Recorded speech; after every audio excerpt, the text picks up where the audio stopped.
Day 1 शिस्त म्हणजे काय आणि ती का महत्त्वाची आहे? Simple emotional clear delivery. शिस्त हे शब्द ऐकून कंटाळा येतो का? पण खरं तर शिस्त म्हणजे यशाकडे नेणारा सरळ आणि खरा रस्ता.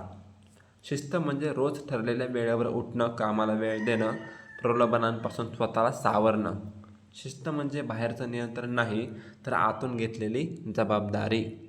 शिस्त ठेवली तर आरोग्य टिकतं, वेळेवर अभ्यास केला तर यश जवळ येतं, पैशावर नियंत्रण ठेवलं तर आयुष्य मोकळं राहतं. शिस्त हे बंधन नाही, ते एक साधन आहे तुझं आयुष्य घडवण्याचं. शिस्त पाळणं कठीण वाटतं, पण त्याशिवाय मोठं स्वप्न पूर्ण होणं अशक्य आहे. आजपासून फक्त एकच गोष्ट ठरवा, मी माझ्या शब्दाचा मालक आहे, कारण शिस्त आहे तिथेच यशाची सुरुवात आहे. थँक्यू.